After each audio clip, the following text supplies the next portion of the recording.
This is going to be a complete guide to the $30 million lawsuit filed against Tiger Woods by his girlfriend. First issue, why did she sue him? She sued him because they were dating and apparently the relationship went south and Tiger decided to break up with her.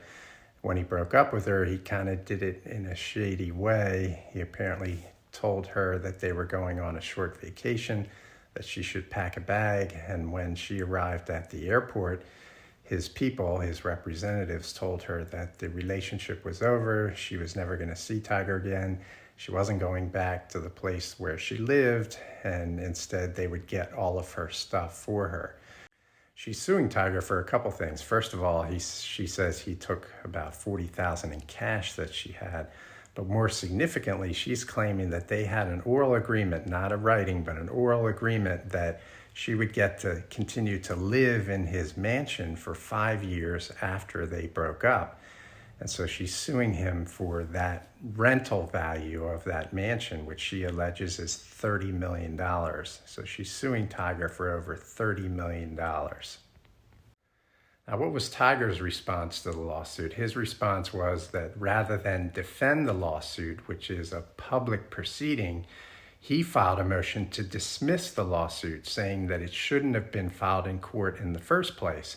And what Tiger is saying in his legal papers is that the two of them have a non-disclosure and arbitration agreement, that when she was working for him and dating him, as is common with famous people, he had her sign, and she agreed to sign a non-disclosure agreement that said everything that happened between them would be private, and in the event that they ever got into any legal dispute, it would be handled by private, confidential arbitration rather than a public court proceeding.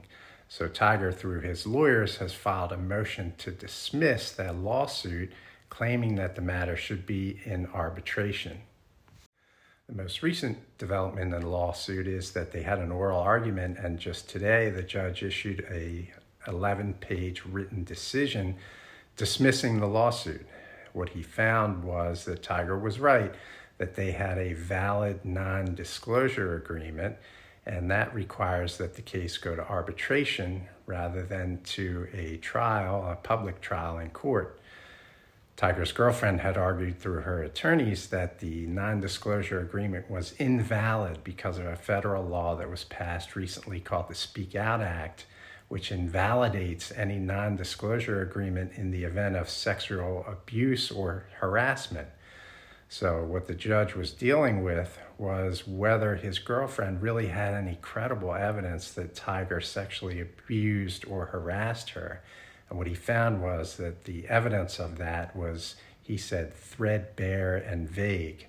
Basically, what she was saying was that she worked for Tiger, then they started dating, and then he made her sign the non-disclosure agreement, so that the work and the non-disclosure agreement and their romantic relationship were all intertwined, which is a situation of sexual harassment.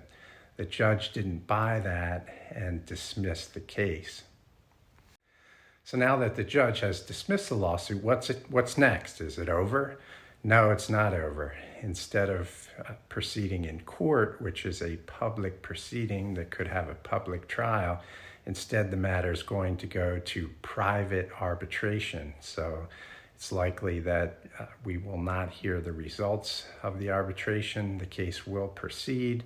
She'll get to try to prove her claims, which I think are difficult claims to prove, but she'll get the chance to have her day in court. It'll just be a private arbitration and a private decision, because the judge has found that that non-disclosure agreement is valid, and therefore arbitration rather than a public trial is what is required by that binding contract. In my opinion, her lawsuit's going to be very hard to win. To me, it just doesn't make sense that anyone would ever agree up front that at the end of a romantic relationship, your ex would get to continue to live in one of your mansions for 5 years, particularly when it's the house that you and your kids live in. So to me, her claims about the lost rental value of the 5-year tenancy really don't make any sense. But What I predict will happen is that they'll reach some type of private settlement to get this thing over with, and they'll indicate that the terms are confidential and the matter has been resolved.